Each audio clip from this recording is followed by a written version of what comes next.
Good afternoon and welcome to another 6 Minutes.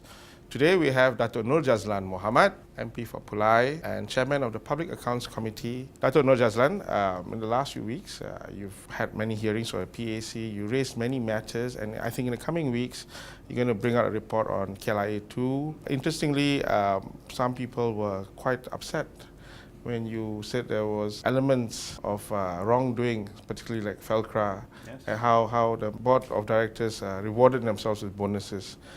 Do you think this is just the tip of the iceberg, or do you think most of them think that this is business as usual? Well, I think the issues were raised by the Auditor General in his report.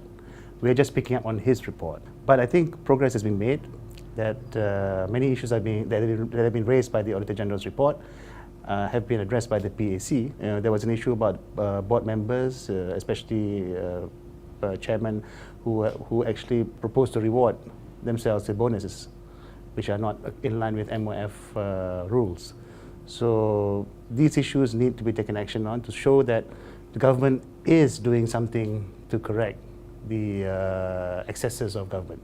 A few years ago, you challenged or you ran for the Deputy President of UMNO, and partway you withdrew. You think your party welcomes youth, change or new ideas, or are they stuck where they just want to feed on the crumbs of whatever wealth this country has? Well, that's not a fair statement to say, because young people in UMNO don't think that way. When I was first elected to the UMNO Youth Council 20 years ago, I had high dreams and high expectations. Then after about 9 years of serving on the council, I became, if you use the metaphor, I'm no youth, because I became old with the committee. And when I entered the Deputy President's race, it was for the specific objective to basically raise the issue about rejuvenation of talent in the party. 6 years down the road, I don't think that has happened. And then therefore, I don't think the party is serious about putting young people forward. The party has its annual general meeting this week, and everyone looks forward to it. There'll be lots of speeches every year. Do you think it's all fluff? What is the substance of any meeting? And having said that your party is not serious about youth, how do you think it'll go from here? The problem is about the party getting old. The message that has been going out to the people is also old. The thinking is old, and therefore it doesn't attract the public as such to the UMNO General Assembly.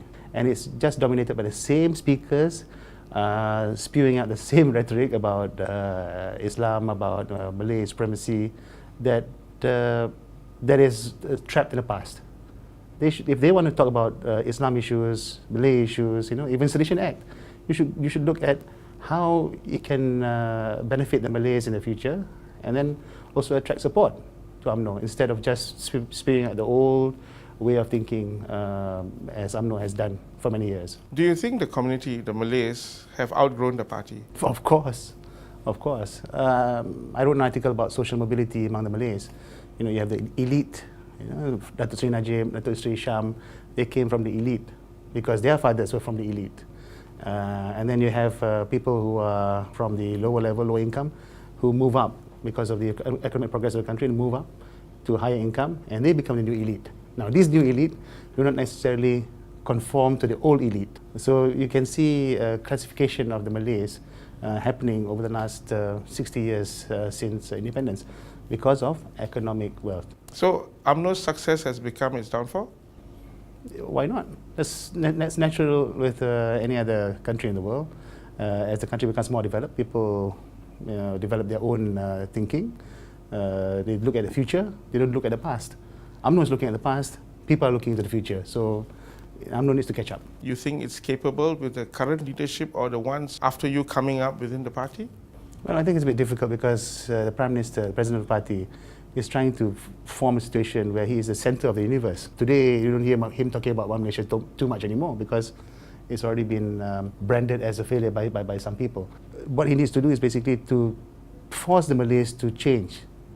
But at the same time, the UMNO Malays may force him to be changed. So that's the risk that he carries at the moment.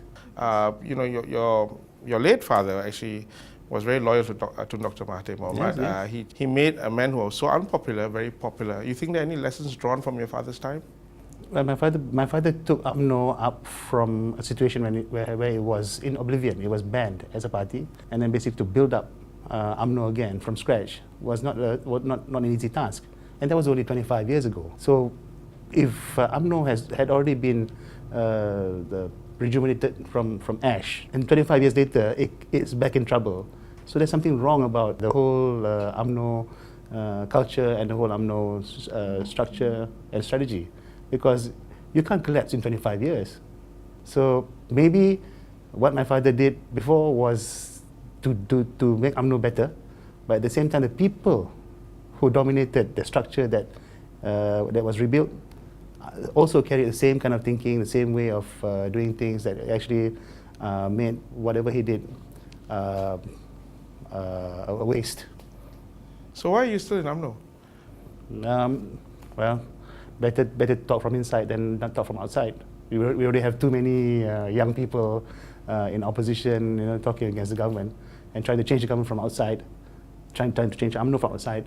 But I think that's not going to work in the next few general elections. So better I talk from inside, but with a different kind of thinking, with a futuristic kind of thinking, not the past kind of thinking.